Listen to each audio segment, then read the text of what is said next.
قرآن حکیم نے بھی سورہ آل عمران کے آخری رکوع میں ذکر کو سب سے پہلے اور سب سے اہم عامل کی حیثیت سے شمار کیا ہے۔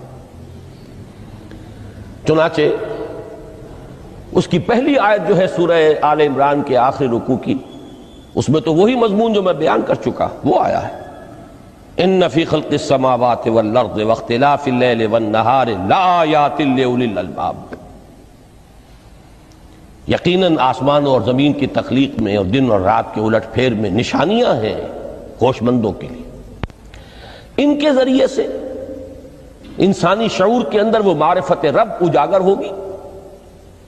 وہ پہلا مرحلہ اس نے طے کر لیا، وہ ڈورمنٹ معرفت اب ایکٹیویٹ ہو گئی۔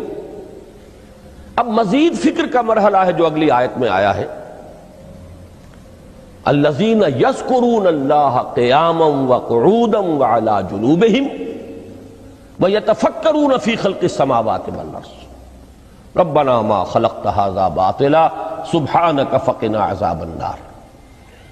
یعنی تفکر جو ہے ویتفکرون فی خلق السماوات والارض، وہ تفکر کرتے ہیں، غور و فکر کرتے ہیں آسمان اور زمین کی تخلیق میں، لیکن اس تفکر کے ساتھ لازماً ذکر اور ذکر مدام، ذکر بھی وہ کہ جو مستقل ہو، ہر حالت میں ہو۔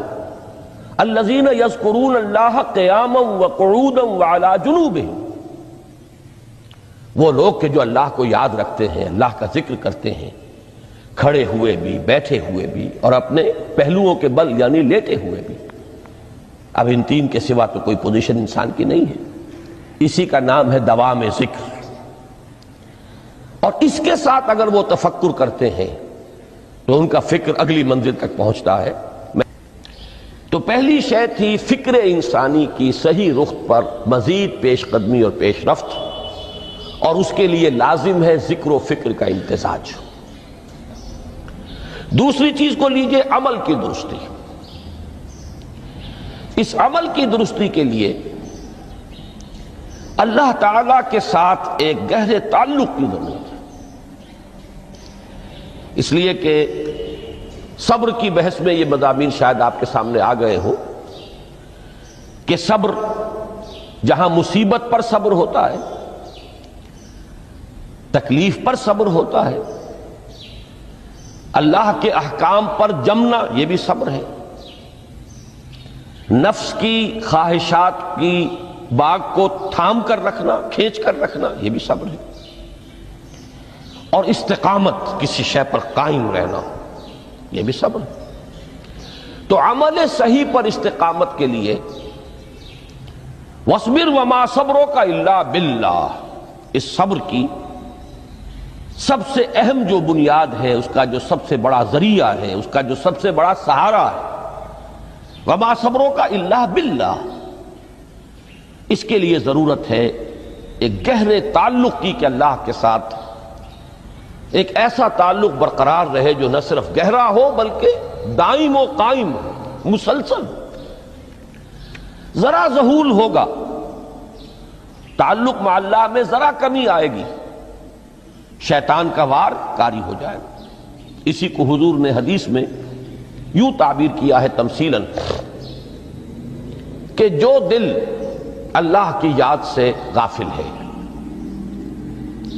اس پر، فارسی کا وہ مقولہ بھی ہے کہ خانہ خالی را دیو می گیرت، گھر خالی رہے تو جنات اس پر دیو جو ہے آ کر قبضہ جما لیتے ہیں۔ تو خانہ قلب جو ہے اگر یاد خداوندی سے خالی ہو گیا تو شیطان ابلیس لعین اپنی تھوتنی ٹکا دیتا ہے۔ یہ لفظ آتا ہے سور کے منہ کے لیے تھوتنی، جس طرح اس کا نکلا ہوا سا منہ ہوتا ہے آگے، تو یہ لفظ استعمال کیا گیا کہ وہ اپنی تھوتنی انسان کے دل پر جما کر اور پھونکے مارنی شروع کر دیتا ہے۔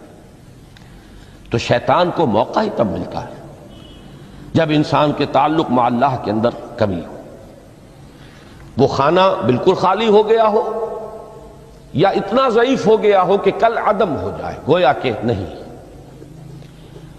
تیسری چیز کی طرف آئیے روحانی ترقی، روحانی ترقی کے لیے میں ایک اصطلاح کے سامنے لا رہا ہوں، اس سے مراد کیا ہے؟ روحانی ترقی کے لیے ہماری دینی اصطلاح ہے تقرب الی اللہ، اللہ سے قریب تر ہوتے چلے جانا۔ اس پر میرا ایک کتابچہ بھی ہے، تقرب الی اللہ کے دو مدارج، دو درجے، جو در حقیقت ایک حدیث نبوی علیہ الصلوۃ والسلام ہی پر مبنی ہے کہ حضور نے ایک درجہ قرار دیا ہے تقرب بالفرائض، فرائض کے ذریعے سے انسان اللہ کا قرب حاصل کرے۔ ایک ہے تقرب بالنوافل، نوافل کے ذریعے سے اللہ کا قرب حاصل کرے۔ ان میں کیا نسبت و تناسب ہے، اہمیت کے اعتبار سے کون بڑھ کر ہے، بلندی کے اعتبار سے کون بڑھ کر ہے، یہ تمام مسائل میں نے اپنی اس تقریر میں بیان کیے تھے جو اس کتابچے میں شائع ہوئی ہے۔ اس وقت میں اس کی تفصیل میں نہیں جا رہا، صرف یہ تذکرہ اس لیے کر رہا ہوں کہ جن کو بھی خواہش ہو جائے وہ اس کا مطالعہ کرے۔ ہماری اس وقت کی گفتگو سے وہ کتابچہ اس جگہ پر منسلک ہوگا۔ تو تقرب الی اللہ، یہ تقرب کوئی فزیکل فینومینن نہیں ہے، جسمانی یا مادی مسئلہ نہیں ہے۔ اللہ سے قرب یہ نہیں ہے کہ کوئی کروڑوں میل کا فاصلہ ہے، اب ہمیں کوئی رسی پر چڑھنا ہے اوپر بڑی محنت اور مشقت سے۔ فصل تو ہے ہی نہیں، فاصلہ ہے ہی نہیں، بعد ہے ہی نہیں۔ نحن اقرب الیہ من حبل الورید، ہم تو انسان سے اس کی شہرگ سے بھی زیادہ قریب ہیں۔ ہوا معکم اینما کنتم، وہ تو تمہارے ساتھ ہی ہوتا ہے جہاں کہیں بھی تم ہو، بس صرف یہ کہ تمہاری توجہ نہیں ہوتی، تم اور چیزوں میں مشغول و مصروف رہتے ہو، تم ہماری طرف دھیان ہی نہیں دیتے، تم ہماری طرف متوجہ ہی نہیں ہوتے۔ ہم تو مائل بے کرم ہے، کوئی سائل ہی نہیں، راہ دکھلائیں کسے رہنو منزل ہی نہیں۔ انسان جب متوجہ ہو جاتا ہے اور بڑھتا ہے، آگے پیش قدمی کرتا ہے روحانی اعتبار سے، تو یہ ہے در حقیقت تقرب الی اللہ، اور اسی کو ہم کہیں گے روحانی ترقی۔ اب ان تین چیزوں کو اگر آپ نے ذہن میں جما لیا، پھر میری بات کی ترتیب اس کو ذہن میں قائم کیجئے۔ ہم چلے کہاں سے؟ کہ دین کے ساتھ اصل مناسبت فلسفے کی نہیں، حکمت کی۔